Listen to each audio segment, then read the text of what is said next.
Do you have your chime off? Chime is off. Yep. So we are recording right now, Tim.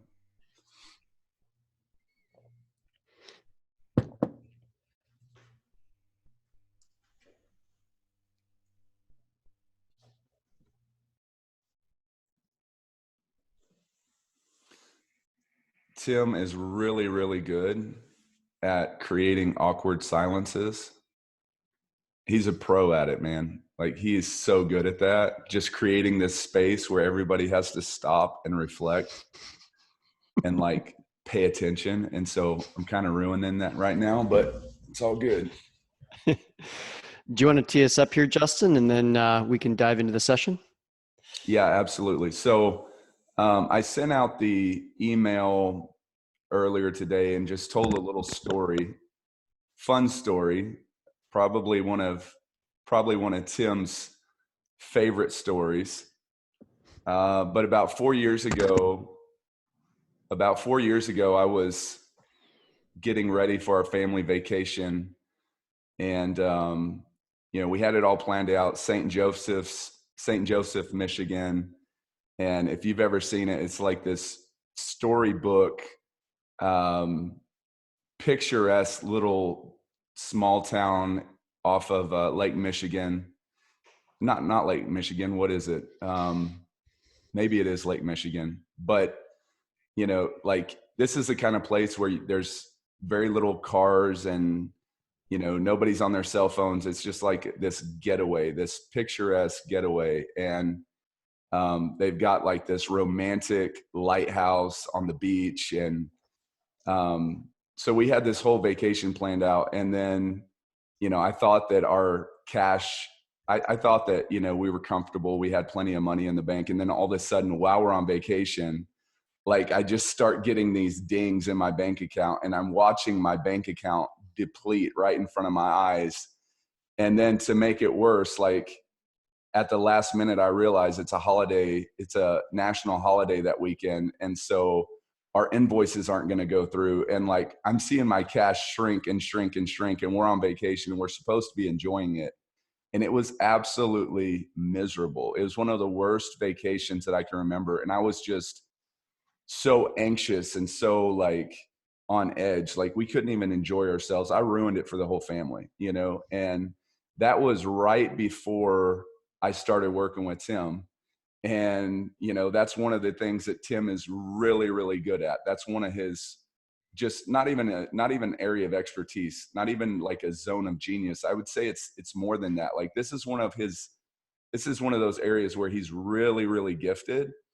And so I guess maybe the saying is true: when the student is ready, the teacher appears, right? And so suddenly my path intersects with Tim, and all of the issues that are so present and so just top of mind at that season in my life. Tim comes in and he's like, "Oh man, like, it's obvious that you've got a cash flow issue." And so he starts digging into my balance sheet and income statement, and we start going over our numbers and everything. And he starts teaching me about how to be more financially literate. And he starts teaching me how to understand how my business is run, teaching me how to run my business by the numbers. And, I think in less than a year, our cash flow increased by like 900 and something percent in like 9 months. It's crazy story, but it's a true story. And so I owe a lot to Tim for the growth in my business. And it's just really, it's really cool to have Tim to come back and be able to teach some of this content to my clients and to some of the folks that are in my sphere of influence. So anyway, that's my introduction. Tim, I just really want to let you know how much I appreciate you being on the call, and looking forward to absolutely crushing this webinar today. Well, thank you for having me here, Justin. And thank you to everybody listening. It is such a very, very special time. And before we really get into that, I'll share with you the exact numbers that Justin saw. This is the slides right here. Is Justin's in 10 months, his sales went up by 28%, profit by 161%, and cash by 928%. And that's all at the same time. So even though sales only went up by 28%, cash went up by 928%. So when you understand how to look at numbers the right way, you realize, wow, I can protect and even expand my cash even at a time when sales are going down. And we are in an unprecedented time right now amidst this pandemic where there is incredible fear, incredible concern. There are businesses on one hand that are shuttering their windows and doors permanently. There's other businesses that are closing their doors temporarily, but putting like wood up on the windows so they don't get looted. And then on the other end of the spectrum, companies that sell things like supplements and psychology sessions to manage anxiety are actually like toilet paper companies, goodness gracious, are doing the best that they've ever seen. I walked into a grocery store a few Fridays ago, and every single day after day for them, I asked the cashier, and she happened to know. She said that every day had been their record best day that they ever had in the history of the company, and they had that happen like every week. Every time they get a restock of food, they would be completely sold out. And that's alarming. That's really alarming. This is a time where emotions are running really, really high. And a couple great expressions from one of my former mentors, Keith Cunningham, is that emotion and intelligence usually run opposite of one another. That when emotions are running really, really high, it can be very challenging to stay intelligent and thoughtful in what we do. It's the classic situation of, when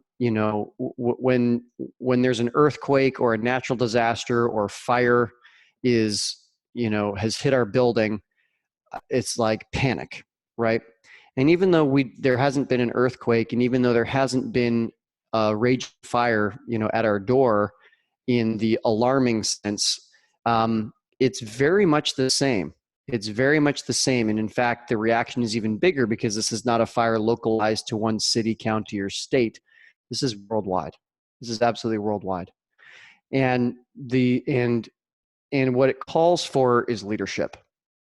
What it calls for is leadership from all of us. Leadership from people like me to share the gifts that I have and the skills and tools to help entrepreneurs to navigate this cash crunch, even if sales go down. Leadership from people like Justin, who are stepping up and saying, even amidst the fear, he's going to show up even more often to help offer educational sessions like this, YouTube videos, any way that he can help offer leadership, clarity, education.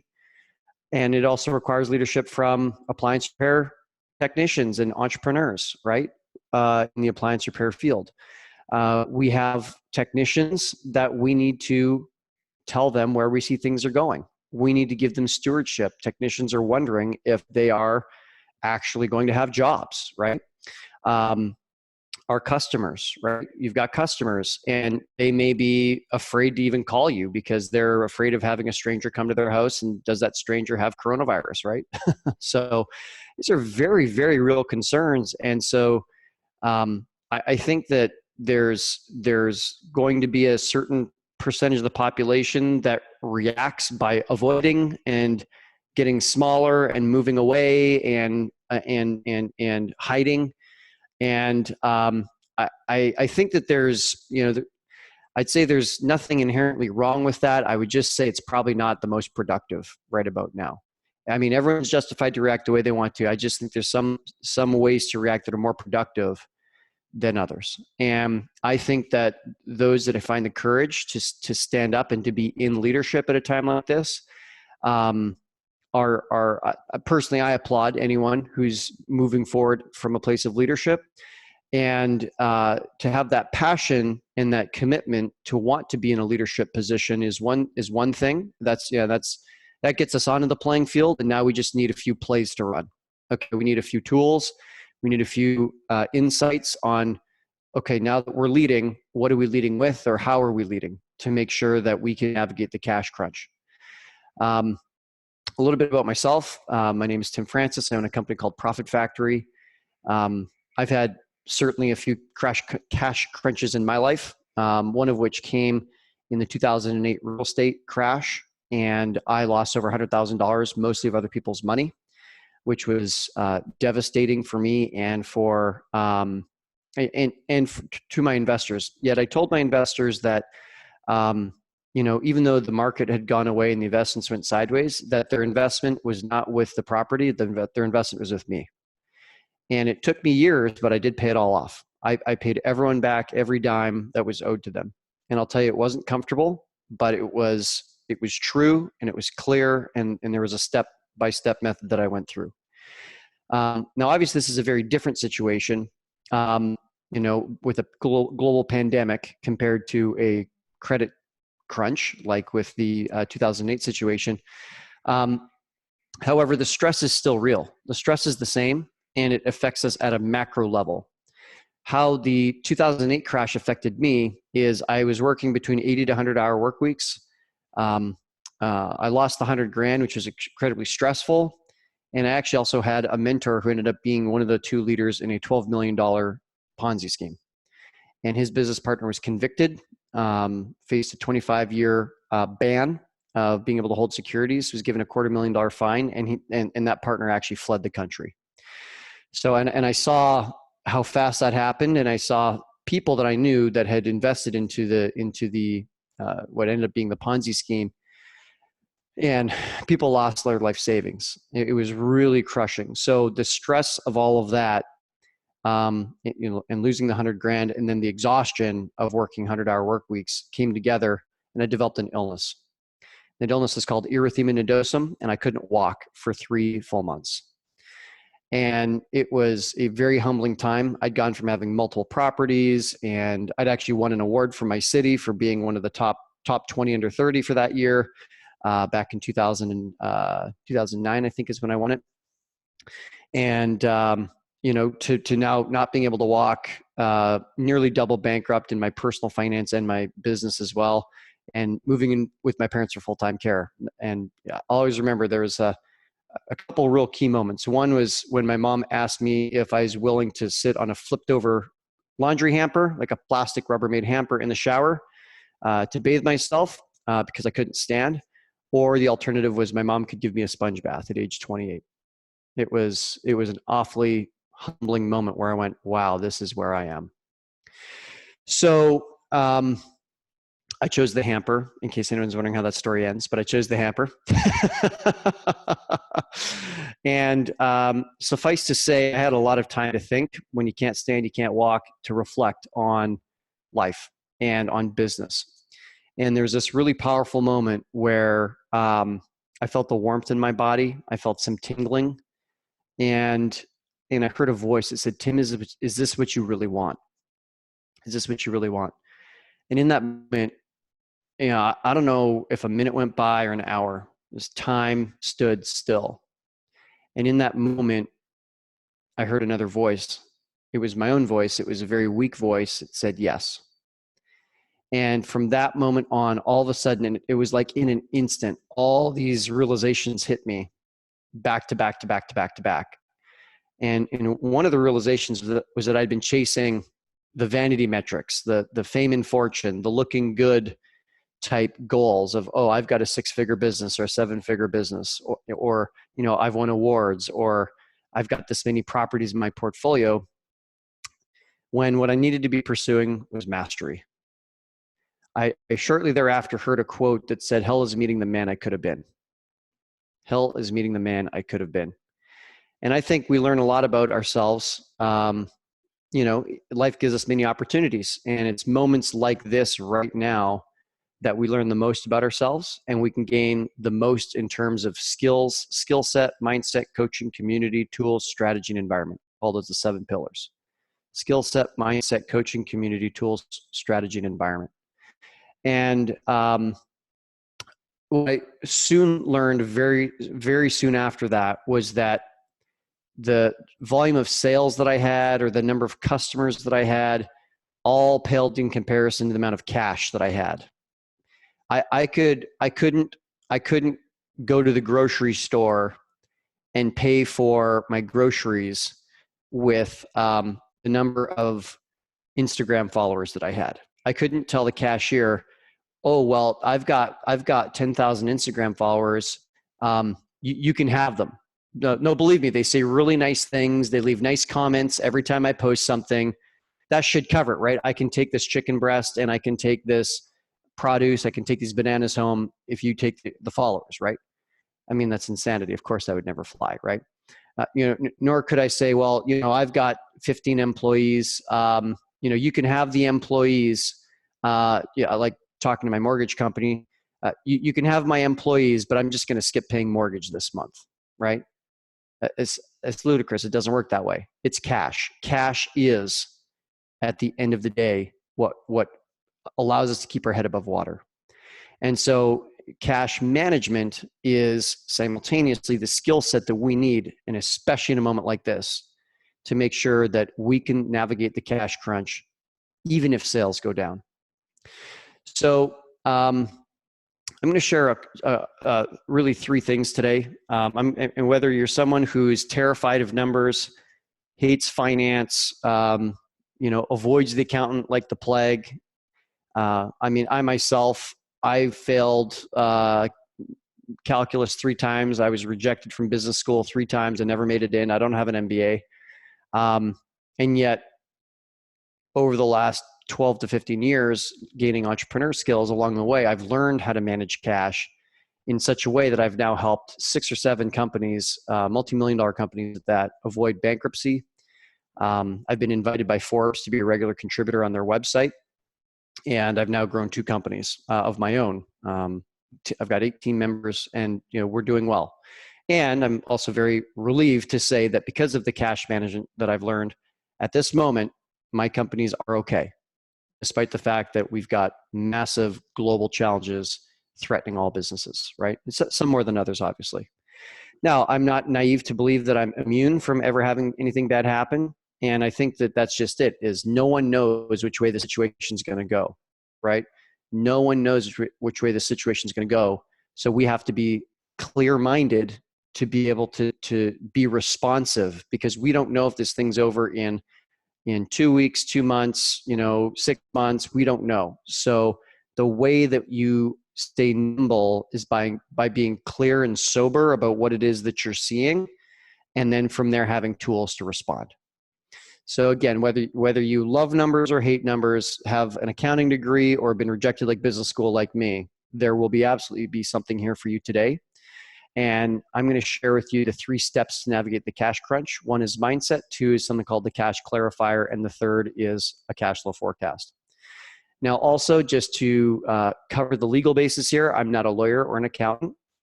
And I do recommend that you get professional guidance from lawyers and accountants, or anyone else that you deem to be a professional, before making important decisions.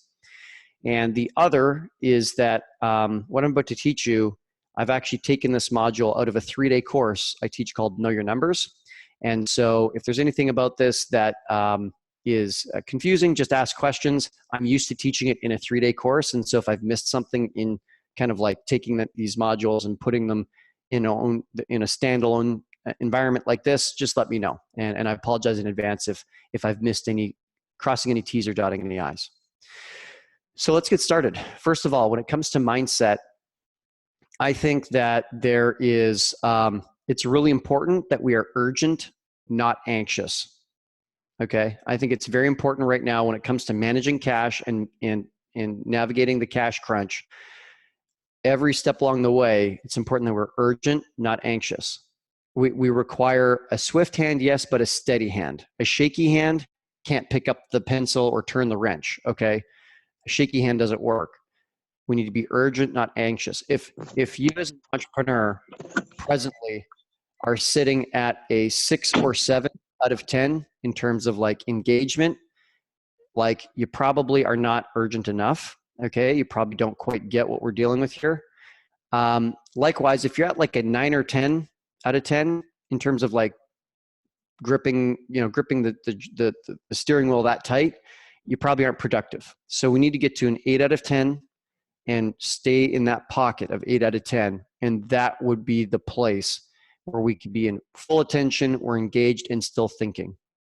And the more that we can be calm, the more that we can be clear, the more that we can be confident, the more that we can be creative. Those three usually are the precursor required to be creative. And the sooner that you jump on to solving issues and you get using the tools I'm sharing with you today, the more runway that you have to deal with things. Is it easier to design an emergency evacuation plan for a school, for example, when the earthquake is happening or when the fire is raging at the door?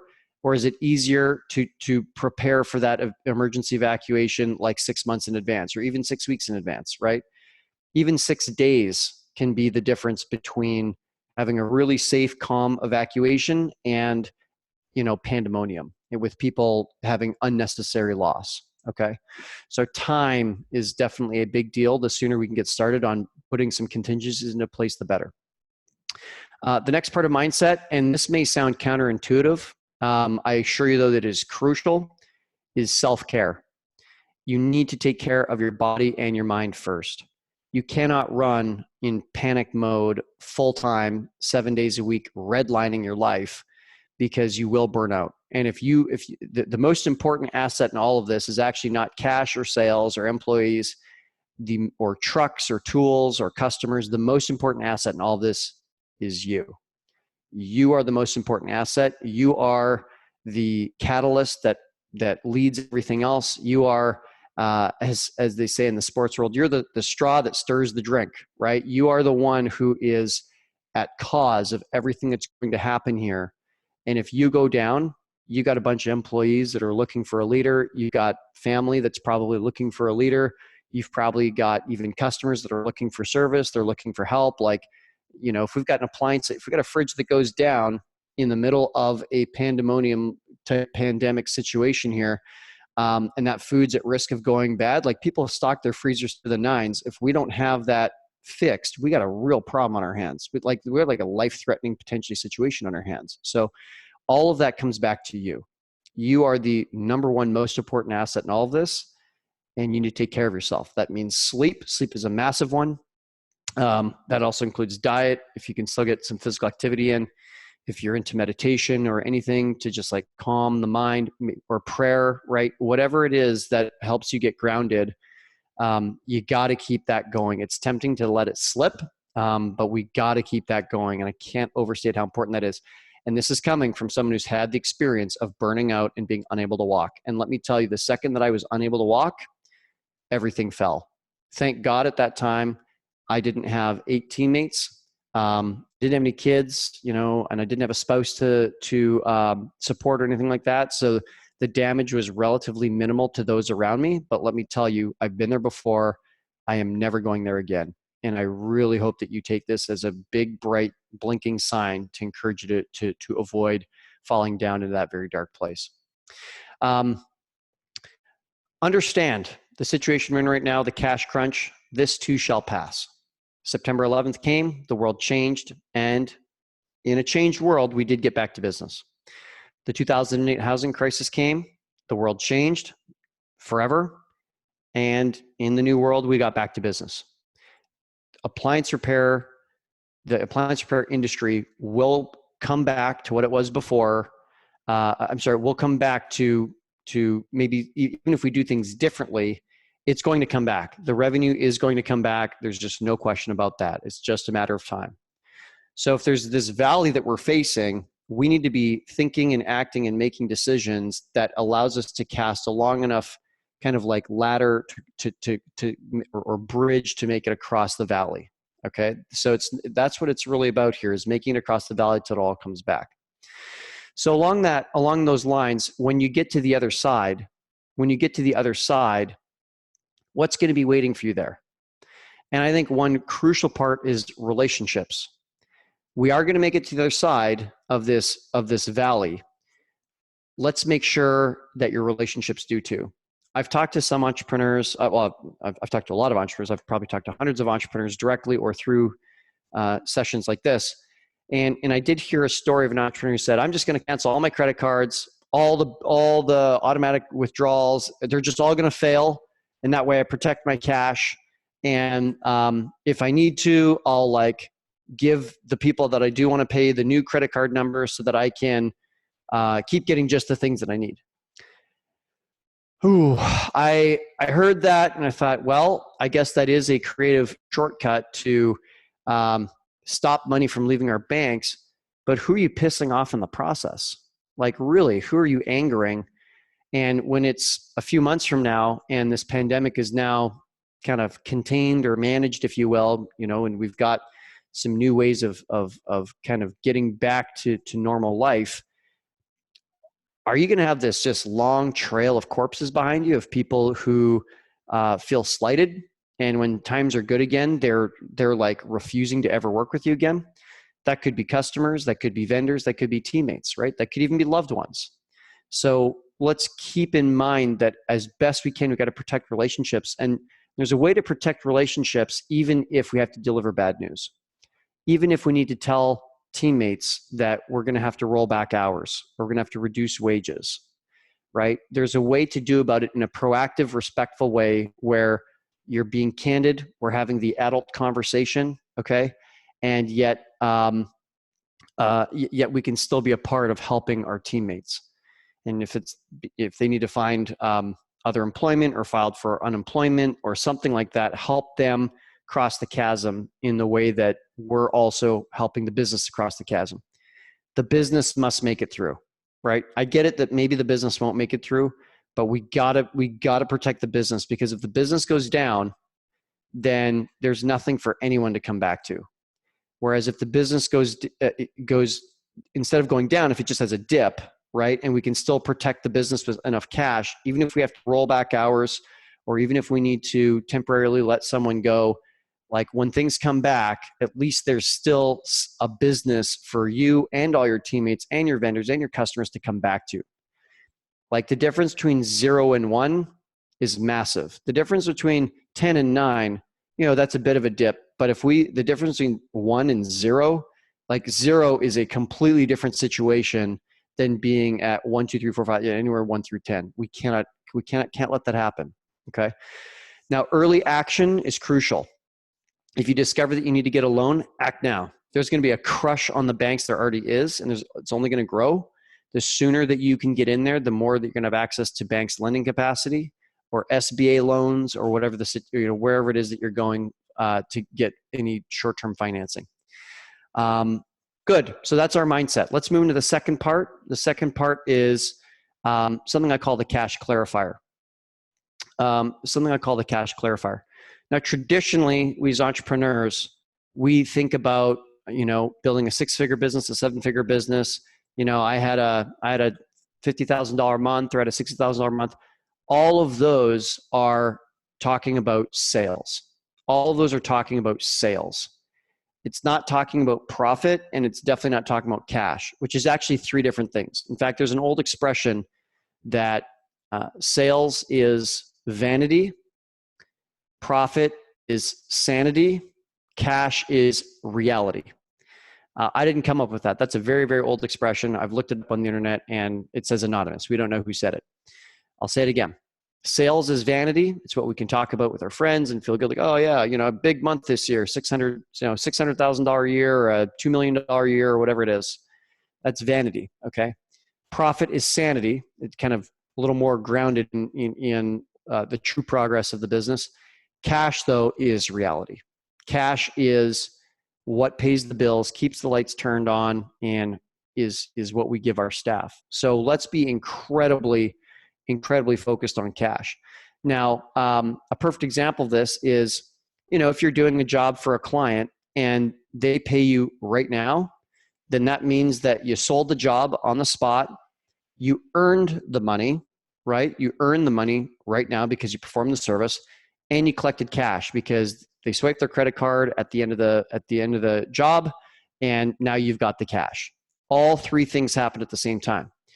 What happens, on the other hand, if you are calling, you respond to a call that ARM has produced for you, and you end up selling the job. Let's say you give them a proposal over the phone, and you say you're happy to come in and get the job done, say tomorrow at 2. So maybe you've sold the job. Someone said, yep, I've got the Bosch appliance and, I need a new pump or something. So great. So, you show up with your pump, you diagnose the situation, you get it done. You sold the job yesterday, you earned the money today. And if you say, here's my invoice, please pay it within 30 days, then you actually haven't done the third part, which is collecting the cash. And that's the ultimate, that we need to be collecting cash, or else it doesn't matter how much you sell or how much you earn, right? It's about how much you actually collect. And that is a huge difference than sales sold or earnings earned, is ultimately what is that cash collected. And that cash collected piece is crucial. So, this is a time to be thinking about if you can get paid in advance or immediately for jobs. That could be the difference between you being able to make payroll or not. And anything that allows you to preserve more cash longer is absolutely crucial. Hey, Tim, now another. Do you mind if I jump in real quick? Sure. Because Yep. This is really important. We had on the webinar yesterday, we had one of our clients tell us that they've got so much business right now. They have so many opportunities. They can't get to them all. And he asked me, what should we do? I did not think about that until just now. If you have a surplus of opportunity, and if you have more customers coming in than you can handle right now, I would strongly evaluate what jobs are in your pipeline right now, especially if they're warranty jobs. If you're not collecting cash right now on the jobs that you're doing right now, those are the ones that you need to cut off. Those are the jobs that you need to cut off right now to make room for the cash customers who are knocking on your door, ringing your phone right now, because those cash jobs are going to turn around immediately. Exactly what Tim just said. You're going to have cash in hand at the end of the job. If you're allowing warranty jobs to occupy your pipeline and your calendar right now, you're doing a massive disservice to your team and your technicians and your business. So I just wanted to throw that in there real quick, Tim. I appreciate that feedback. Big time. Thank you for bringing that up. That's a really, really, really good point. That's a fantastic point. And, the degree to which that we can, if you're also given an invoice from a supplier, and if that supplier says pay in 30 days, instead of paying it right now, pay it in 30 days, right? You get to hold on to that cash longer. You'll still pay them. You're still in integrity. You're still meeting the agreement. And you're also holding on to cash. And that can be absolutely crucial. So I'm going to share a couple, just a couple things on screen here that will really help to bring this home. So we're going to actually talk about paying bills slower. And we're also going to talk about just how important managing expenses is. So managing expenses, that may seem obvious, but I don't think people understand just how important it is. And I'll show you an example of that right away. So I'm going to share here my screen in 3, 2, and 1. Okay, Justin, can you see that? Should be a skinny spreadsheet. Yeah, Brooklyn too. Okay, good, awesome. So let's just say, and I know that this is a very fictitious example and it probably doesn't seem like it would be real, but if you're willing to just play along with me for a second here, you're going to see a really powerful lesson. So let's just say, again, a fictitious business. These are in column D here, this is the day of the month, 1, 2, 3, 4, 5, all the way up till 31. 31 days in the month, and it starts again at 1. Let's say that this is a business that's starting with $10,000. It starts with $10,000 cash in the bank. And let's say that we have $1,000 cash come in every single day. Now, I get it. There's pretty much no business on the planet that makes exactly $1,000 cash come in every single day. But again, just roll with it. And I think if you're willing to play make-believe a little bit here, you're going to get a really powerful lesson. Now, let's say that this same business gets a bill that comes in from a graphic designer for a logo that they're getting created, and that amount was $2,000. Okay. Let's say that we have a team member that we're paying. Maybe it's maybe they're not a W-2, maybe they're a 1099, and I got to pay them $2,500. Let's say that I'm joining a mastermind. Maybe it's the ARM mastermind to come to a theater near you, and let's say that's $3,000, and you got a photographer, maybe you're getting some pictures done for your website or headshots for your teammates, $1,000 comes in, right? On and on. Maybe t-shirts, that you're going to buy for your team. The promo t-shirt company sends you a bill for $1,000, right? So there's just all these bills that come in throughout the month. Okay. Now here is scenario A. Here is scenario A, and I'll continue sharing my screen right there. Okay, so here's scenario A. Let's say you pay everything immediately. Okay, let's say you pay absolutely every bill the same day that it comes in. So I've started with $10,000 in cash. On this day, I had a bill come in for $2,000. So my $10,000 becomes $8,000. $10,000 minus 2, because I paid the bills, $8,000. And I made $1,000 that day. So my balance at the end of the day would be $9,000. Again, $10,000 minus 2 is 8. 8 plus 1 is 9. So there's balance. So this is my total cash out for the day is $2,000 because I had a bill come in and I paid it the same day, right? Then I start the next day. So I end this day with $9,000. That means to start the next day, I've got $9,000. I had that teammate send me that invoice on the 2nd of the month for $2,500. So guess what? I paid $2,500 that day. I made $1,000 and I paid $2,500. So I started with 9. I paid $2,500, so it takes me down to $6,500. I made $1,000, so I'm at $7,500, and lo and behold, there's my number, $7,500. And so on and so forth, we keep going, right? Paying all our bills the same day that we got it. And so this is the balance I'm going to have at the end of each one of the days. On the 8th of the month, I'm going to finish the day with $2,000. The 10th of the month, I'm going to finish with $2,000. As soon as I end up overdrawn or in the negative, this goes red, right? So we've got a negative number here, negative 500. That means I'm going to be overdrawn by $500. I'm in trouble. So I call this the crisis line. It probably feels more like the oh shit line, okay? So we'll call it the crisis line to keep things professional around here. And you can see that next day, I had $1,000 come in. I had no dollars go out, so I'm actually plus 500. Oof, okay, I'm good again. But then the next day, I'm overdrawn again. And I actually stay overdrawn for quite a long time until I can actually recover. And by the 28th of the month, I actually am back in black, like I'm back to being above zero. So this is a set of transactions. I got this roller coaster of emotions that I'm okay, I'm not okay, I'm okay, I'm not okay. Oh my God, how are we ever going to pay our bills? And finally, by the end of the month, we end up coming back above zero and into safety again by the 28th of the month. Now, if I take that exact same set of expenses in the exact same amount of money, and I get invoiced on the exact same day of the month, and all I do differently is I now pay this once a week. So instead of paying the same day, I just wait till the end of the week to pay the bills. I pay them all at once. I've got the same cash incoming, $1,000 a day. I've got the same invoices coming in from vendor, suppliers, teammates, okay? The difference is I'm only paying at the end of the week. Well, what does that look like?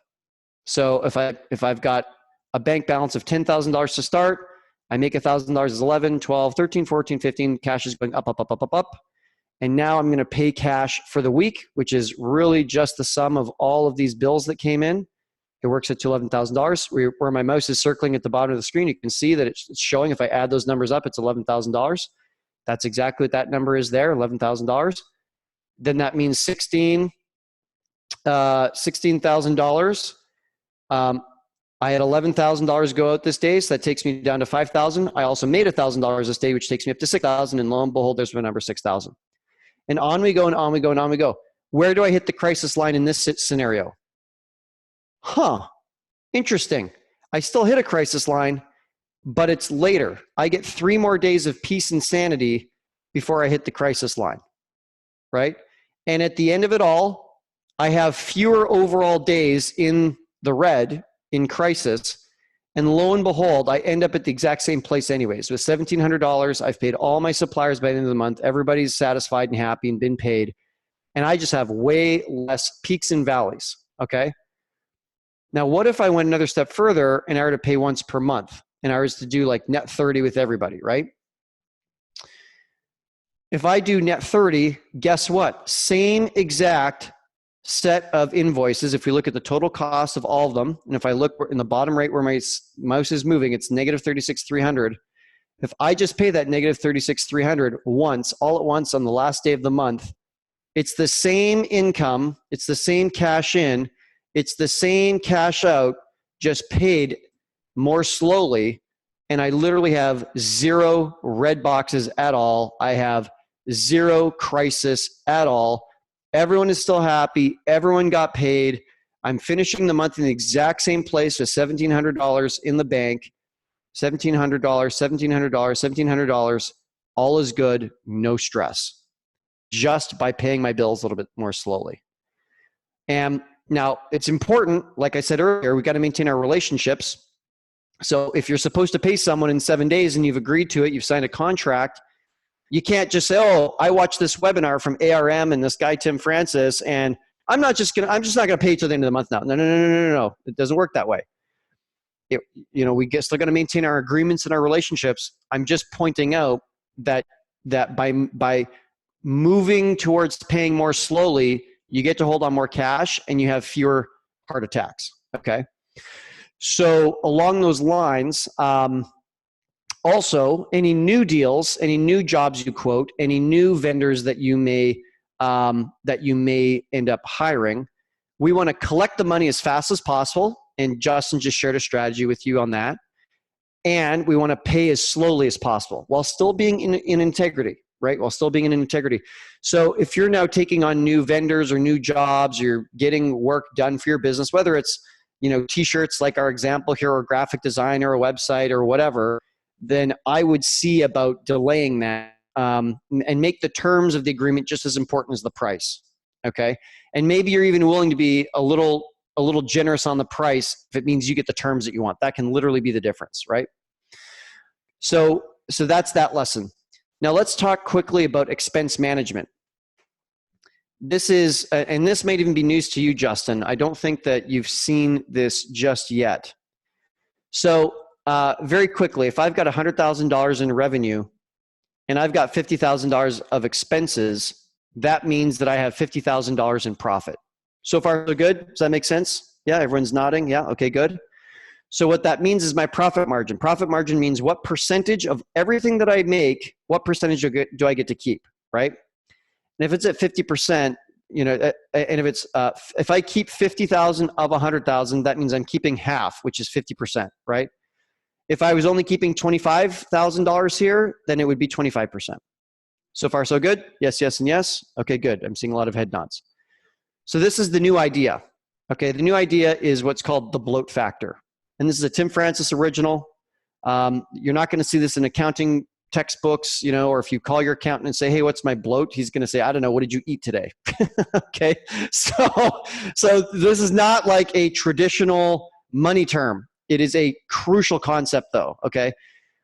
What this means is if I'm at $50,000 in profit, let's say, and if I decide, you know what, I'm going to actually spend a little bit more, I'm going to spend $10,000 on a website, then that means because my profit margin is 50%, if I have to sell 100 to keep 50, that means I have to sell $2 for every one that I want to keep. And if out of what I'm keeping, if I say, you know what, I'm actually going to spend some money on a website, then I have to sell a certain amount up here to be able to pay for that website. And so in this case, if my business is at 50% margin, that means I have to sell $2 to be able to have $1 available to spend on expenses. So there's a bloat factor of 2x, right? So if I wanted that website and it's going to be $10,000 of expenses to me, if my bloat factor is 2 times, I have to sell $20,000 of appliance repair services to be able to have the $10,000 to go and give to that, to give to the developer, the web developer, right? Now, I get there's some question about, pre-tax, post-tax, or whatever, and that makes this a slightly imperfect example, okay? But the principle is absolutely accurate, okay? So does that bloat factor make sense so far? So far, so good? Yes, yes, and yes. Okay, good. So now I've done some very quick calculations here. If I'm at 50%, I need to sell $2 to be able to spend $1. If I'm at 25% profit margin, I have to sell $4 to be able to spend $1. If I'm at 10% profit margin, I'm only keeping $1 out of every 10 that I sell. That means just to have $1 to spend, I have to go sell 10. That means my bloat factor is 10. If I'm at 5% margin, my bloat factor is 20x, okay? So let's now take this into account. Let's take this little bloat calculator here. Now, let's say, for example, that my company profit margin, let's use this 20%. I'm sorry, where did it go? Let's say 20%. Okay, so that means my bloat factor should be 5, right? So if I put my profit margin in there, then that means my bloat factor is 5. Automatically calculated for me right there. If I can print out a credit card statement, look at the credit card statement, and I can cancel a single expense of $20, that means I will not have to go sell 100. If I can find monthly expenses that recur every single time, maybe there's things on my credit card statement that just bill every single month, right? Let's say I find $250 worth of expenses on my credit card that are running every single month. It's like a subscription or some like continuity thing. Then that means if I can cut $250 that recurs every single month, I will not have to sell $15,000 in that year. Think about that. Most people looking at their credit card statement and figuring out what they can cut is like a maximum of 20-minute exercise. And then after that, it might take 20 minutes to log on to a few things, go online, cancel them, or pick up the phone and call the provider and cancel them. There might be extra phone lines you've got coming in your business. There might be extra tools like online tools you might be using, right, that you can cut. It makes a massive, massive difference. So let's move to our third and final section here. And Justin, do we have a hard stop in 12 minutes, or if we go a couple minutes over, is that okay? Yeah, you just keep going. Just keep going? Okay, yeah, good. If anybody needs to jump off, they can jump off. We're recording this, and so I'll post it later, but just keep going. Okay, thank you very much. So we've talked about the mindset, right? We've talked about making sure that you take care of your number one asset, which is you. We've talked about making sure that you take care of still, whatever it is, meditation, prayer, diet, exercise, sleep. We've talked about making sure that you're urgent, not anxious. We've talked about protecting relationships. We've talked about being proactive and speaking up as soon as you can with vendors and with teammates. We've talked about how just because you sold it, and maybe even if you've earned it, doesn't mean you've collected the cash, okay? We've talked about the criticality of cash. We've talked about making sure that you can collect cash as early as possible, ideally even before you go to a job, if at all possible. And we've talked about paying cash as slowly as possible while still protecting the relationship. And it's also important that we know how much free cash we've actually got. So what does free cash mean? We oftentimes think if I just look in my online banking, that whatever amount of money I see there in my checking and savings accounts, if I just add all that money up, that's how much cash I've got. And it's true, you do have that cash in the bank. The reality, though, is you can't necessarily touch all of that cash just yet, okay? Because you might have payables that you have to pay. Like there's bills that came in that you haven't paid yet that are on net 30, okay? There's maybe some income tax you're going to have to pay, right? The IRS has extended the deadline to pay. You still had to file by April 15th, but they've given us a few months extra to actually pay the actual income tax, like send the money to the IRS. There might be deposits that people have given you that you, like for example, let's say you've got some rental property. You've got some tenants who've given you a security deposit. You kind of can't spend that cash. It's not really yours, right? Unearned revenue. Unearned revenue is massively important. Let's say that you were prepaid for a job that you haven't done yet. So you've got maybe $5,000, particularly if it's like an industrial job, okay? If you've got $5,000 that's come in, or even $1,000 for that matter, but you haven't done the job yet, you kind of can't spend that money because it's unearned. You haven't done the job yet. Only once you've done the job could you then move that money into like active duty, if you will. I literally have, and I recommend most entrepreneurs do this, is that you actually have a separate bank account in your bank account called unearned revenue. And if you get paid for something that you haven't supplied the service yet, put the money in that account, let it sit there. And then only once you've completed the job, then you can move the money from your unearned bank account into your general operating account. Let's see. And the last is committed costs. I'm sorry, there's two more. Committed costs is the next one. Committed costs is wherever you promised that you're going to pay someone, right? So let's say you did agree to that website, right? They haven't started working yet. So it's not like you owe them. They haven't produced anything for you yet, but you promised them. You said, yeah, sign on the dotted line. You signed the agreement. You agreed that you'd pay them 50% up front. That's the promise. And there's a contract there. Then you can't touch that money that's already been earmarked for your web developer, right? So that's a committed cost. And then lastly is just be careful too with your credit card.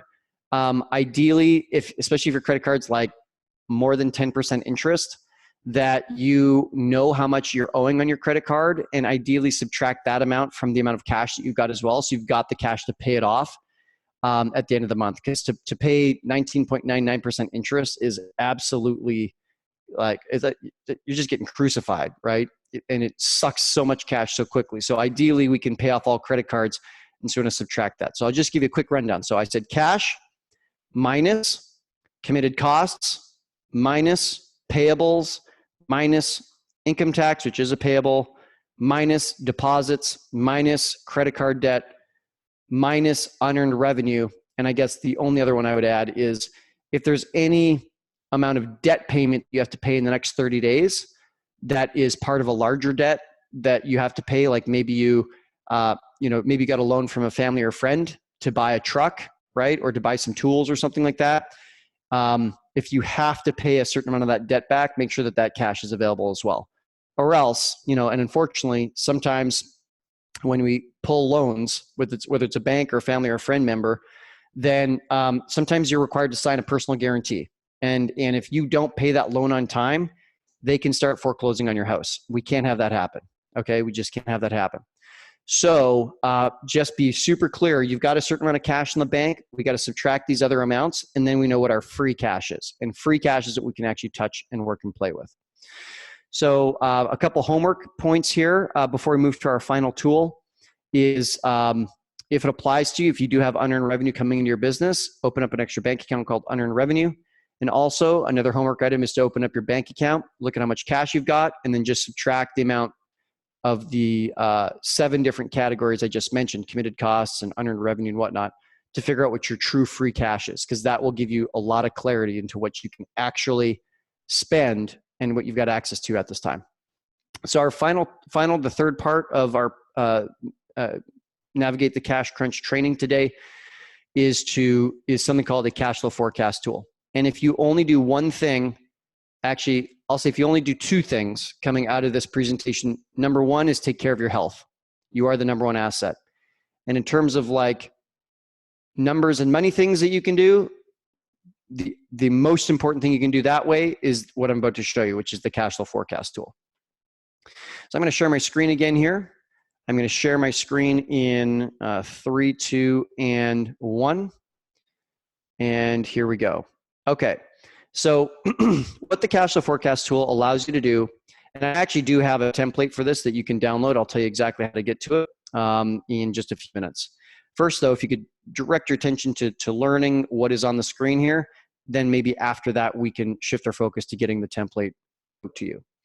So what a cash flow forecast does is it's the most incredible tool to be able to predict the future of where you're going to be. Not in terms of sales, not in terms of profit, but in terms of cash, which is, as we've said, that is the oxygen of your business, is cash. So very simply, what are we looking at here? We're looking at a spreadsheet.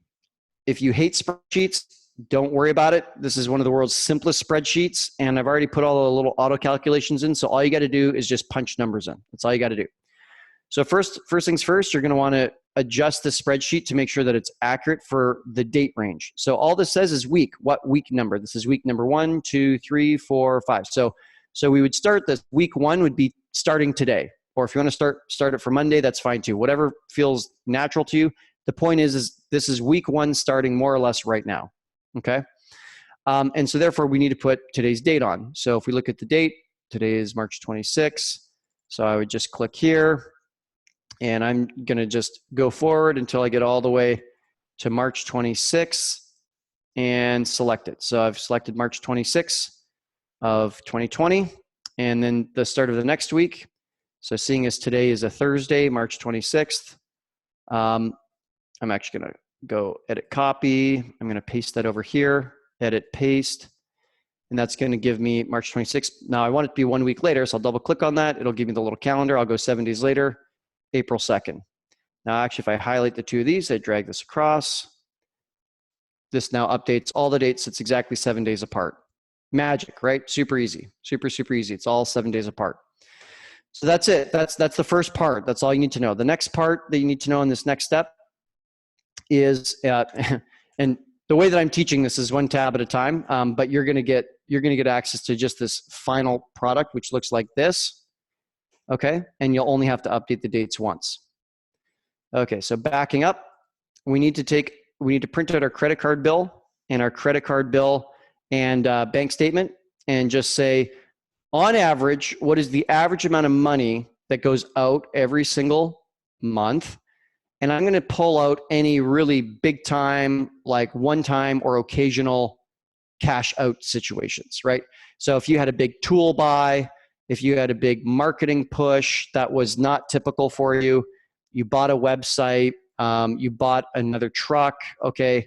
Anything that is a large, occasional or one time, like, look, if you went to dinner once and it was $200 and that's not typical, it's still probably small enough you can just lump it into average monthly expenses, okay? So once you strip out the occasional or one-time bigger expenses, that'll leave us with our average monthly. Now I want you to look at the last 3 months. I want you to look at the last 3 months of credit card statements and or bank statements. And what that will do is that'll average out some of the peaks and valleys. Now, from there, those one-time or occasional expenses, we're going to add them back, but we're going to put them in here.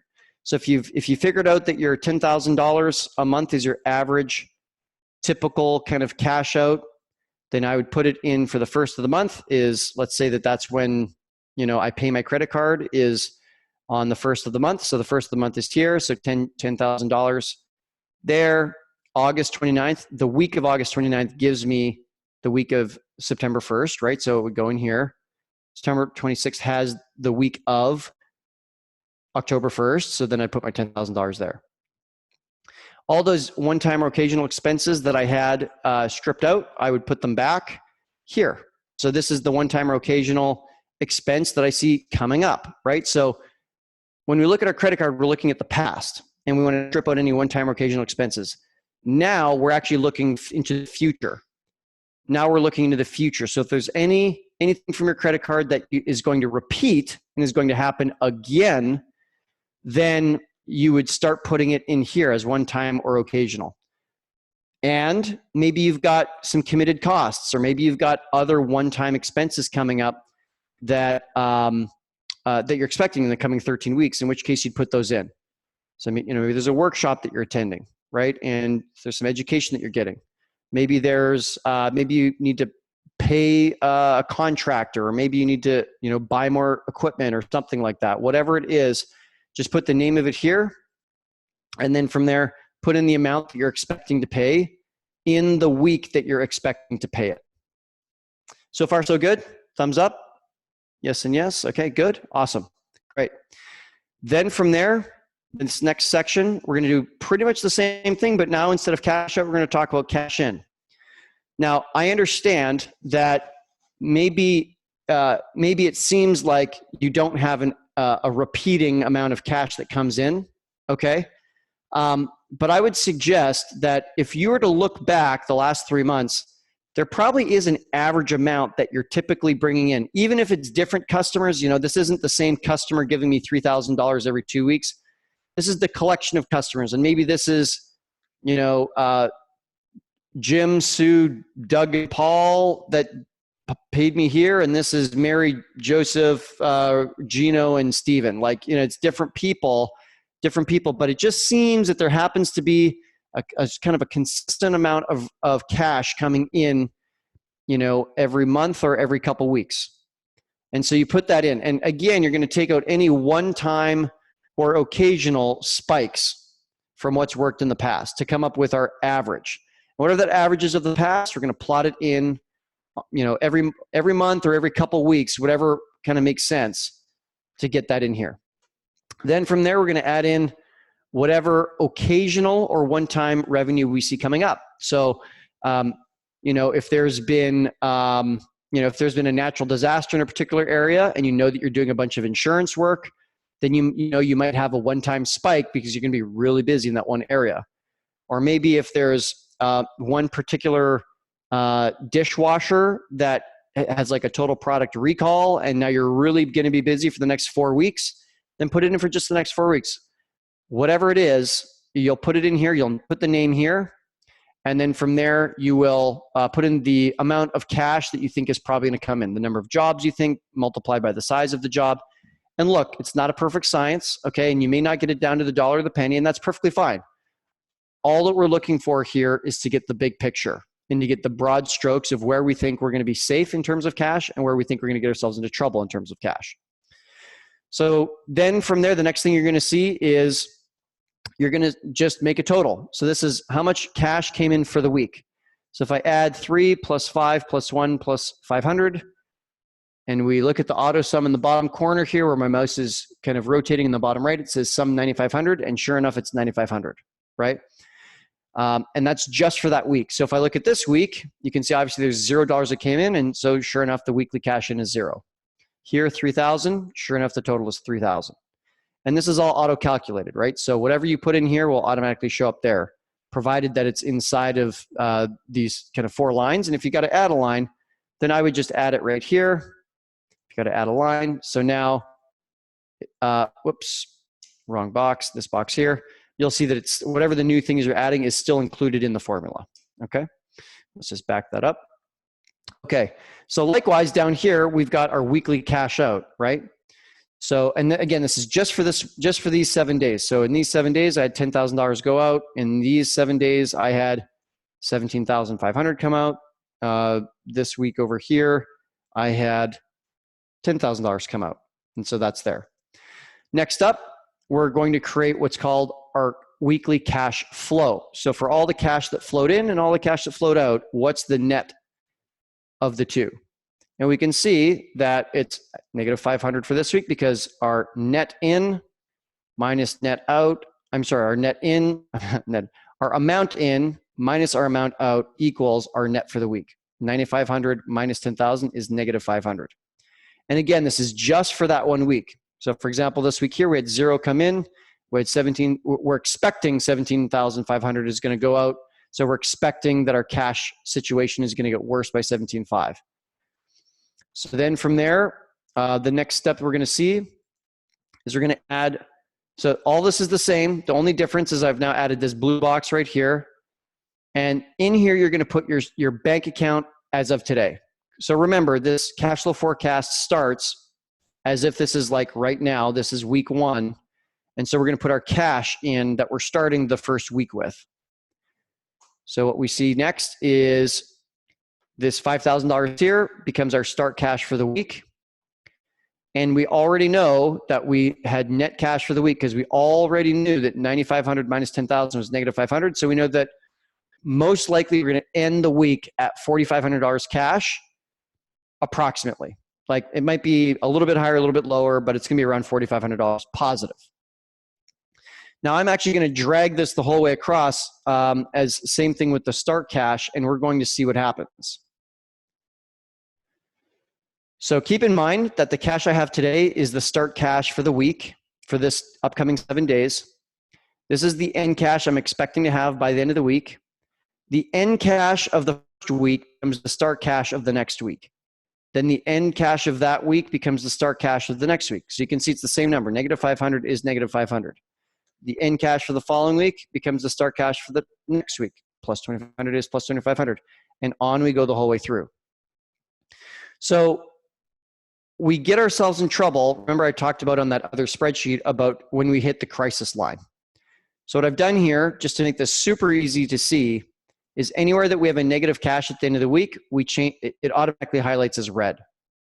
So the crisis line is defined as the first appearance of a red box. So just because there's a green box here, that doesn't mean the crisis line is here. No, the crisis line is right here because right here, because this is the first appearance of a red box. We cannot run out of cash. We have to do something to manage so that we can make it past that point and push the oh shit line or the crisis line. We got to push that crisis line as far down the path as we can within reason, right? So, and that might be something as simple as saying like, geez, I'm going to be short $500. I see it in advance. I can make a few phone calls. I'm going to have some one-time cash come in. I'm going to ask family for loan. Okay. Now that may not be your preferred solution. I'm just giving you an example. It's just a simple example, right? Watch, as soon as I put this in, watch what happens to the crisis line. It moved. I now know that I'm going to have actually plus 500. That's going to bridge the gap to this other week that was already going to be positive. And instead of the crisis line being in week 2, it's now week 4. I just bought myself some breathing room. So let me just take that out. And let's start to play. Okay, let's start to play. Where can cash come from? Before I go any further, are we still good? We're following along. Everyone feels like, this is relatively clear. And I see we've got a bunch of new people who just joined us. We've got Bill, we've got Jason. Looks like Brooklyn and Justin are both nodding. This is making a bunch of sense. Good. Okay, awesome. So what are some ways that we can have cash come in even if sales dip? Well, we can call some of our suppliers and we can negotiate that we'll pay them a little bit later. So maybe I can say to this person that I'm paying, whatever this is, that instead of paying $5,000 here, that I can pay $2,500 here and $2,500 there. And just tell them, look, I hate to make this phone call. I can make the bill payment. I just need to stretch it over 2 weeks instead of 1. Can we do that? And they say, yes, let's watch what happens. So right now the crisis line is week 2 here because that's the first appearance of a red box. If I renegotiate, no, I'm not paying them less money. I'm just paying it on a different schedule. This becomes $2,500. This becomes $2,500. And now I've successfully pushed the crisis line from week 2 to week 4, right here, week 2 to week 4. And that is what we're optimizing for here. That is the name of the game, especially in a crisis, is how do we need to navigate the situation to make sure that we're pushing the crisis line out as far as possible. So my very first strategy that I've used here, let me just make a little to-do list here. And I'll make this big enough so it's easy enough to read. So is renegotiate payment to commission number 2. That's just what the box says right here. It's called, or I'm sorry, commission number 1 to commission number 1 to split payment over 2 weeks. Isn't that amazing? Without having to change a single thing about sales or revenue, I've been able to manage my situation expertly, professionally, and making sure that I'm going to have enough cash to cross the chasm here, to push the crisis line out. And I've done it in a professional, respectful way that my relationship with people is also going to make it to the side. Okay. Now maybe there's, okay, great. We've got 3 weeks of breathing room now, which is fantastic. That now gives us more time to be able to work the phones, possibly get some more deals, get some more jobs, possibly look at renegotiating other things. If I need to apply for loans, like a lot of things can happen that will really, that are now available to me because I've got time. And time, honest to goodness, is the name of the game here. You've got a plane right now that needs to take off, and it can take off. It does need enough runway, though, that it's got enough run, pick up enough speed to successfully take off. And that's what we're building here. So the next thing we could look at is, let's say, for example, Maybe this shop seems awfully expensive, $10,000 to attend a workshop. Maybe it's a year-long training that I'm going to be a part of. It's $20,000 total for a year-long professional education program. Maybe instead of doing it in person, I'm going to switch to just doing the online version of the course. And instead of it being $20,000, it's only $5,000, and I can spread it out to $1,000 a week. So instead of 20, it's only 5. I'm going to cut that expense, and it's going to be $1,000 a week, paid over 5 weeks. 2, 3, 4, and 5. Okay, so we're not completely out of the woods here, but we have improved the situation. If I back it up, if I undo this, let's just look at what's happening with our crisis line. So our crisis line was at negative $15,000 in week 4, and now it is only negative $6,000. And obviously the rest of the weeks are also getting better too. So what else can I do? Negative $6,000, right? Well, maybe I see that doing this kind of work is not like, it takes a bunch of my time, but it's not particularly rewarding, right? And I don't know if you'd be teaching a workshop, but let's just, and maybe that example doesn't apply to you, but maybe there's something in my business, a way that I have money coming in that just isn't very productive. It's just not really producing a bunch of revenue for us. So maybe I would consider, how can I get rid of doing that, politely and respectfully refund people their money, and I'm now going to go do something else, right? Now that I've got the extra time to go do something else, what could that be, right? So sometimes it's about freeing up money, sometimes it's about freeing up time so that we can generate more money or renegotiate other things. So I'm going to give you guys one more example, and then after that, I'd love to hear some more examples from you guys around how we could continue managing the situation so that we can push the crisis line out like at least a few more weeks. So let's say that I apply for a line of credit. It's going to be a $10,000 line of credit. And again, just a quick tip here. If I add the row here, it'll make sure that all the formulas are picking it up, right? So the formula is still going to pick it up once I add it in. So let's say I get a line of credit, and it's going to be $10,000. It's going to take me a couple weeks to apply for it and get approved. And let's say that I actually do get it right here. So cash coming in, $10,000. Wow, look at that. That already pushed us all the way to week 5, right? And let's say that the time that I was going to spend teaching that workshop, instead I've gotten rid of that because I need more time to spend on getting the line of credit and doing this other cash management. So let's look, what have we done here? Number 1, renegotiated payment to commission. Number 1, to split payment over 2 weeks. 2, we also changed the professional education program to online, which reduced costs. 3, I stopped doing the workshop, which didn't produce much money for the time that I was putting in. 4, I applied for line of credit for $10K. Great. So you can see, like, this is my path to safety. All I got to do is call this person, right?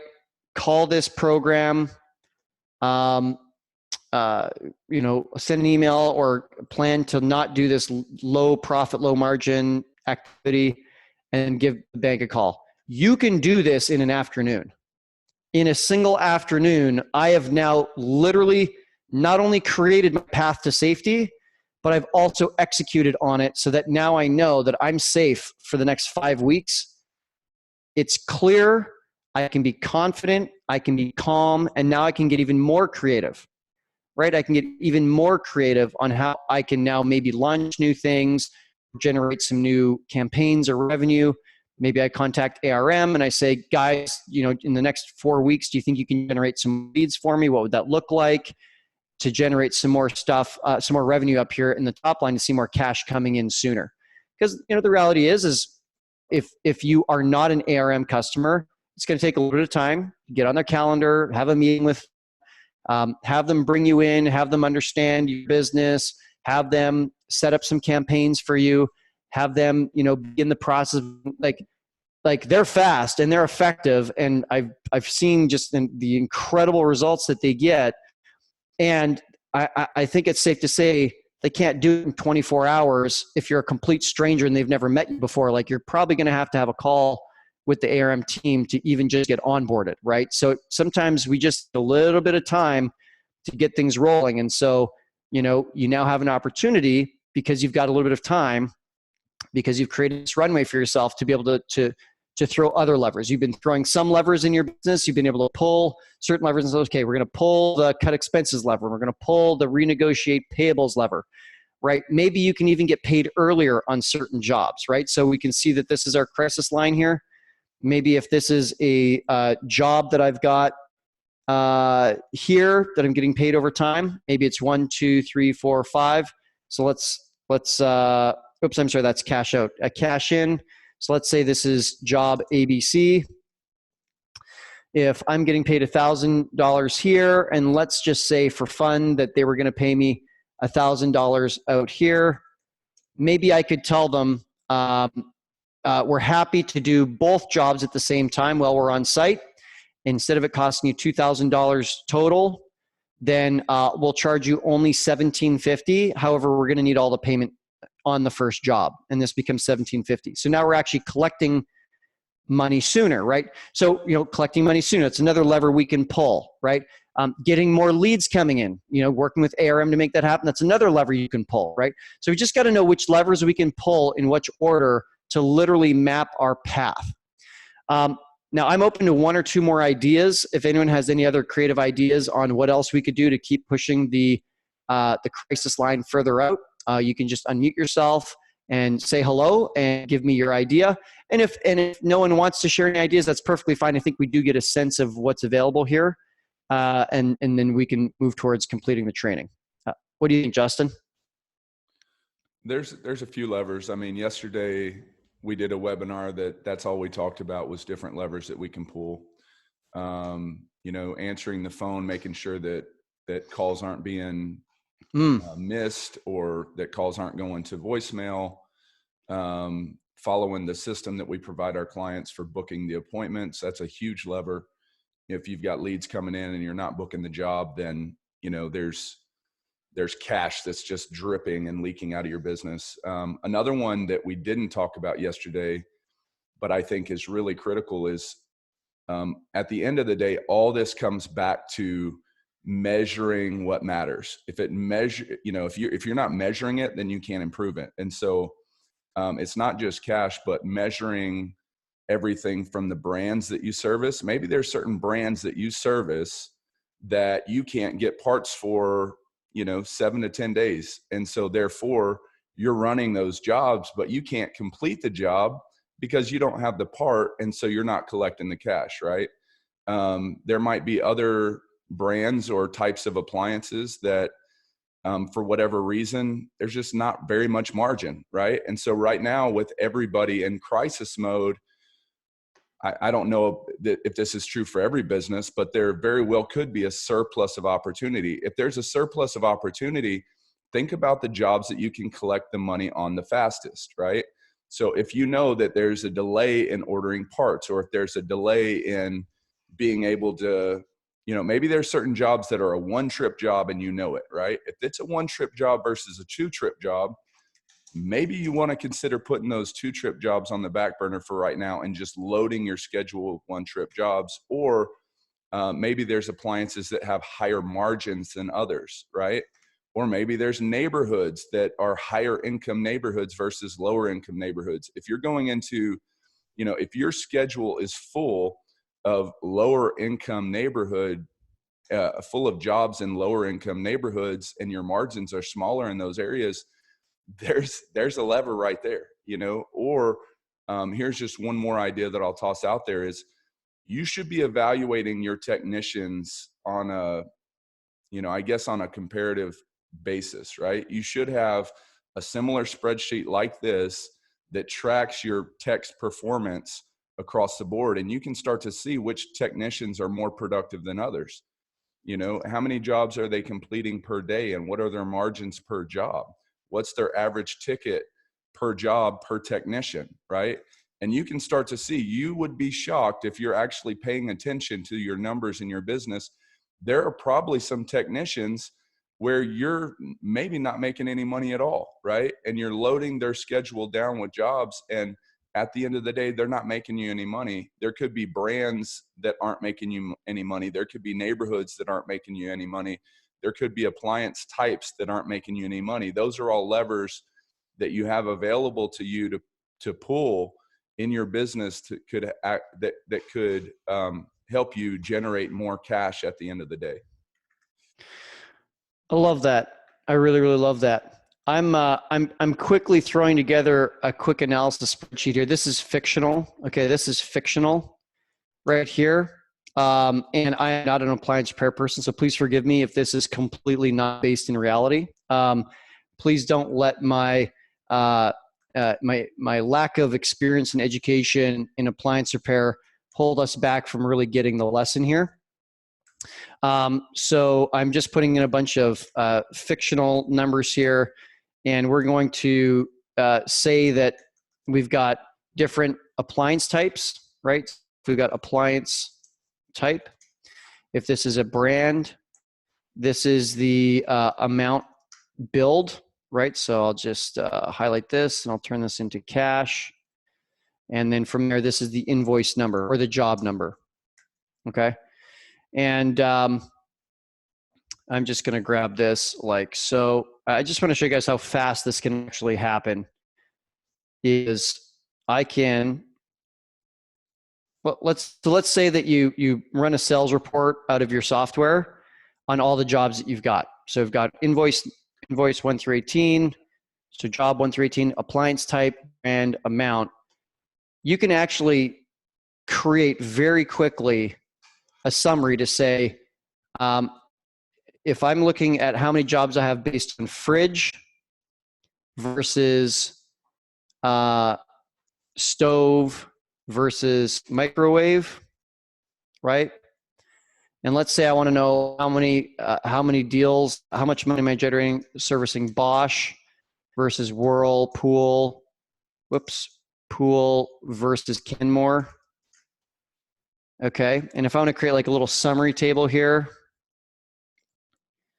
now this is, I'm going to tell you, this is a little more advanced in terms of Excel and Google Sheets, but I just want you to know that this analysis is very fast to do. It's very easy to do if you know what you're doing. Contact Justin. Justin can give you some more resources afterward, potentially around this. I can work with you, Justin, to help do some of this analysis. So watch this. All I'm going to do is just put in a quick formula here. I'm going to sum up this range, and I'm going to say, how much money did I make from appliance type called fridge? And it'll tell me just like that. From that whole list, that's how much money was fridge. And I can actually do the exact same thing for stove and microwave. And I'm just going to highlight this here. One quick sec here. And I'm going to drag this over. And if you look at the amount that I've billed the whole way through, and for the record, every single one of these is a fridge or a stove or a microwave. So if I add all the money up of all the fridges, stoves, and microwaves, that should be the same as the total. And so if we look down here, it says 5825. And if I look right here, it shows 5825. So we have all of it here. So I can see that of the three, I'm making a lot of money servicing microwaves, right? I can do a similar calculation. On brands, right? So, and I just got to update this formula. So I'm going to say, I'm going to look at brand name. This has to be a C. And, C2 to C19. Let's see, did I get it right? I have to start from the start. I'm far better when I just follow my proper process. So equals sum ifs.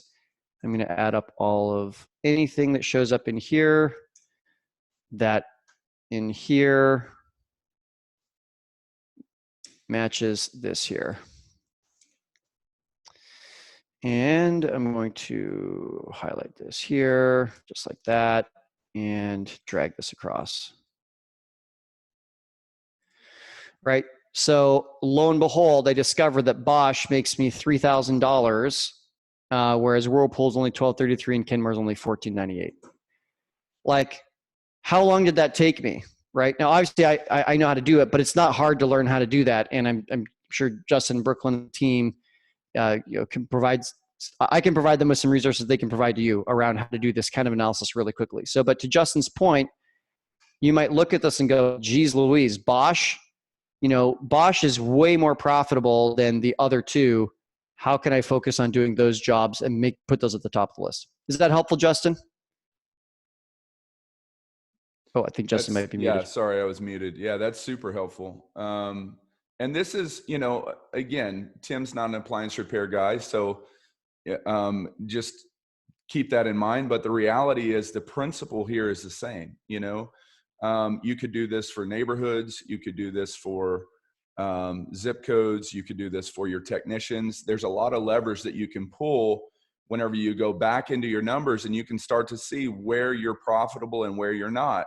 And the whole point of this exercise is when you find out where you're profitable, do more of that, right? And when you find out where you're not profitable, get rid of that. If there's certain brands or certain appliances or certain zip codes or certain employees or team members that you're working with that are not profitable, that's the stuff that you need to cut out. And then if you take that concept and you marry it with what Tim just shared earlier about the bloat and with the bloat formula, when you start to cut out things that aren't profitable and you start to you start to multiply the things that are profitable, that's where Tim opened up this whole webinar with the example from my own business where in 9 months, our revenue increased 28%, which is okay, but our cash increased by 928% in that same 9-month time period. How is that possible, right? Well, when you start to take these tools that he just shared with you and you layer them together and you actually apply all of these in your business and you find the areas where money is leaking out and you plug those holes, what's not profitable in your business, stop doing it. Find out what is profitable in your business and do more of it. When you start to do that and you find all those little levers, it makes a huge difference with your cash. Crazy. I love that. And I'd say another thing to just keep in mind is this is a really powerful idea. This is the last tool I'll share for today. And certainly, Justin, if you want me to come back another time, I'm happy to do it. I think it can be really tempting to hear, say, a speaker like me or an expert you hear online, or maybe it's an uncle or a friend or a cousin say, the one thing you better do in your business is we really just got to do X, okay, or Y or Z, whatever it is, right? And the thing is like, it's kind of tough for anyone to really know what's best for you if they don't know the full picture of your situation. And so I really encourage everyone to keep this in mind. This is a very simple idea, very simple drawing. And whatever you should do is at the middle of this. And only you know, because you know best, okay? You know your business best. Whatever's at the middle of your unique, and you are unique compared to other people on this webinar, compared to your neighbor next door, maybe even other people in your family or your friends. What is your unique set of circumstances? Okay, I'll do handwriting. It's a little bit faster. What is your unique set of circumstances? So circumstances is what is internal to you, right? So I'm sorry, I said that wrong. It's circumstances external to you, right? So we're dealing with a pandemic right now. That's external to us. We've got competitors. That's external to us. We've got perhaps how much, what Bosch and Whirlpool are doing with appliances, right? That's external to us. So whatever is your unique set of circumstances, the world that you are operating in, We got to take that into consideration. How much did the world change the second that this crisis hit, right? This pandemic hit, it changed the game. And so what we do in the middle here changes as well. We've also got, every single one of us, a unique set of resources, right? And so that is what is internal to us. So that's a certain amount of money. I've got cash, I've got connections, I've got networks, I've got a customer list, I've got skills, I've got teammates. That's all internal to our company, right? Now, if you gain a teammate, if you lose a teammate, that changes resources. If you're flush with cash, if you've got 100 grand sitting in the bank compared to $5,000 in the bank, that completely changes what the right thing is for you. Now, the next thing is your unique timing. So timing is like, obviously what's coming up for you. If you're expecting a baby next week, things are going to be very different, right? Now, I think also part of timing is time frame, right? And so when we look at something like this, if you remember when we began this exercise, there was only, the crisis line is 2 weeks. And so the decisions you're going to make when you've only got 2 weeks are going to be very different. And I really think that if we've only got 2 weeks of cash before we hit the crisis line, probably the right thing to do in the middle is to really focus on cash, even if it means taking a loan, even if it means paying people, but just a little bit later, like a lot of those cash management strategies, right? If you've now got 5 weeks of runway until you hit the crisis line, now you've got different timing, right? And because you've got different timing, you can use your external circumstances and your internal resources differently, right? So if I've got 5 weeks, maybe it makes sense now for me I got a little more breathing room. Maybe I can do an analysis on Bosch versus Kenmore versus Whirlpool. I can look at different zip codes. I can do more analysis and planning and assessing. Maybe I can get started with ARM, or maybe I can call my ARM rep and just say, okay, how can we take this up a notch? Like, one of my competitors just went out of business and they've got, right? So maybe in your circumstances, one of your competitors just went out of business and now they had 3 or 4 techs that are looking for work, and you would love to take them into your internal team if you had more leads. And if you had more leads, you could actually grow your business in the middle of this crunch. Well, okay, we can give ARM a call and see if they can help us do that, right? So, this diagram, I think, is one of the most important pieces of insight I've ever developed. This is a Tim Francis original. Again, I call it 3D decision making. So again, if you talk to your accountant or lawyer and say, hey, let's do some 3D decision making, they'll probably look at you sideways and say, like, what did you say? But 3D decision making, to think about all 3 of these factors, that's how we come up with the wise, measured, rational, intelligent, insightful decision, is to look at the whole picture. And a huge part of knowing what our unique set of resources are is knowing what cash do we have available, because that is the oxygen of business, is cash. So I am going to have to run here. I know all of you have important places to be and big things to do. I know Justin's got his time's running short here as well. And thank you, everybody, for your generosity of time, energy, talent, and spirit to be on this call with me. I'll just share one more. Can I share one last kind of message from the heart here, Justin, before we wrap up? Absolutely. And also share. Should I share with them Know Your Numbers, the course, or how all of it? Absolutely. Yeah, some of it. Yeah. Okay. All right. So if you thought this was really helpful, I've got a couple of resources for you. Number one, the tools I shared with you today. You can grab the free resources from knowyournumbersworkshop.com/cash-crunch. So I'll just pop that into, or maybe Brooklyn, you can pop that in the chat box. So knowyournumbersworkshop.com/cash-crunch. And that will give you access to this cash flow forecast that you'll be able to use.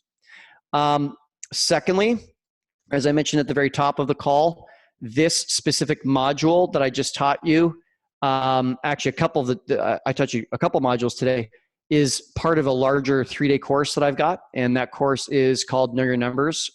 And so if you just simplify this URL a little bit and just do knowyournumbersworkshop.com, you'll see a description of the event. We actually just finished the most recent Know Your Numbers yesterday. So that was our most recent course. It ended yesterday. We announced that the next live one that we're going to do is June 1st, 2nd, and 3rd. And that's 9 a.m. to 6 p.m. It's all live cast. So you don't have to fly to Austin, Texas to come see me in person. You don't have to be in Kentucky with Justin. You can be anywhere in the world and you can study the Know Your Numbers program. And it's all online. It's $9.95 to participate. And I'm going to work with Justin. We're going to come up with a special price just for ARM customers. And we can see about getting that over to you ASAP. So if you're curious to know, if it's for you, you can watch what other attendees have to say. You can't hear the audio on this right now, but this is what the workshop looks and feels like. Obviously, this is the in-person version, but the live cast is the same content. And you'll see that most people in this presentation are not accountants or bookkeepers. In fact, the whole course, Know Your Numbers, the workshop, is intended for entrepreneurs who hate accounting but want to get their financials under control. I actually have had accountants and bookkeepers come to the Know Your Numbers workshop, and they talk about how it literally changed how they viewed accounting forever, and that it made them significantly better at being able to talk to their clients. And the entrepreneurs who come say it makes them significantly more able to have an intelligent, insightful conversation with their accountant, and also to make really good financial decisions. So the days run this way. Number one is showing the difference between tax accounting, which is what your accountant does, versus entrepreneur accounting, which is what we need to do as leaders of our businesses. What's the 2% that we need to know about, and what's the 98% we don't need to learn? We can just give it to our accountants and let them take care of it. Day two is looking at business and to learn about the three main documents: an income statement, balance sheet, statement of cash flows. I know that may sound scary or confusing or whatever, but believe me, it's super simple stuff. As I told you guys, I don't have an MBA. I was rejected from business school 3 times, and I figured this out. So if I can figure it out, I'm sure you guys can too. And actually, we got Justin right there, is in the background of the picture right there. That was, I think, his second time doing Know Your Numbers, which is really, really great. We even do live simulations, right, where we look at the financials of other companies, and you get practice at being able to look. And you've got the kind, warm guidance from me and my team to make sure that you are really getting it, really, really getting it. And you're getting some reps, and so you get used to it. And thirdly is now talking about bringing this into your business. So now you've got the skills. How do we now bring it into your business? What are the first steps to make sure that you can get up and running in just a few days or weeks? What are some simple tools you can analyze your own financials, and so that you can ultimately run your business by the numbers, so you can make true financial progress, not just more revenue, but I mean literally more cash in the bank, so you can feel very proud of your accomplishment, and you can feel like you've been rewarded for the risk that you've taken to be a business owner and the hard work that you've put in all these years. So June 1, 2, 3 is the next public live streaming. It's $9.95. If you're interested, email into the ARM team, and the ARM team can get you a special link with the discount code so that we can get you a special option at a special price. Anything else you wanted to add, Justin, or can I share my my final thoughts here? I was just going to say this is a lot of information to process and assimilate in this kind of environment in a webinar. I'm sure there's some nuggets that you guys have taken away from this, but the reality is when you're in person and you have some more room and you have some more interaction and you're working with Tim, one-on-one, and you've got, some more margin, when you're in these kind of workshops, I'm telling you, it's just gold. This is all about, it's not really, at the end of the day, it's not about cash. Cash is important, but what does that cash do for you, right? When you have more cash in the bank and you're running your business more by the numbers, you have more security, you end up with more freedom, there's more fulfillment. At the end of the day, that's what it's about. It's about leveling up as an entrepreneur. And there was a place in my business where, I just knew I had gotten to the end of my capacity. I had reached my full capacity. I knew I had applied as much as I could to get to where I was, and I was stuck. I knew that if I wanted to level up and if I wanted to keep going, I had to expand my capacity. And Tim is one of those mentors or coaches or, even friends, especially in my life, who has helped me to expand my capacity. As my capacity has expanded, my business expanded. And so at the end of the day, that's really what this is about, is more freedom, more fulfillment, and more leverage in your business. I love that. And I also love the way too, Justin, the contribution that you've been able to expand as well. Like I look at the way that you're able to show up in your personal life, in your faith community, for your family and all the rest by having more cash. Like you just have the ability to not only do more, but also to give more. And it's really been powerful to watch, like you've just blossomed and gone to a whole new level, which has been so just truly, like for me as a teacher and leader and mentor, it's just absolutely humbling to see you soar, really. And when I hear the stories about how that's been able to move your family forward and how you've been able to move your teammates forward inside of ARM, I feel really touched. So I'm grateful, Justin, and to everybody, from the top of the presentation today, I talked about when I was sick and I couldn't walk for 3 months. And that's when I really learned how to navigate a cash crunch. Talk about like when you can't even work, right?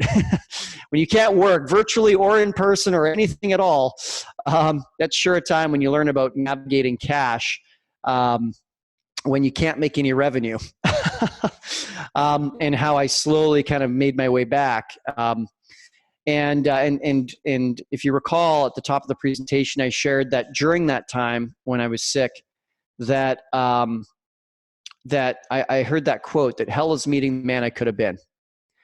Hell is meeting the man I could have been. And every single day matters and every single day counts, including in the middle of this pandemic. In fact, maybe even more now than ever in the middle of this pandemic, because of the leadership that's required.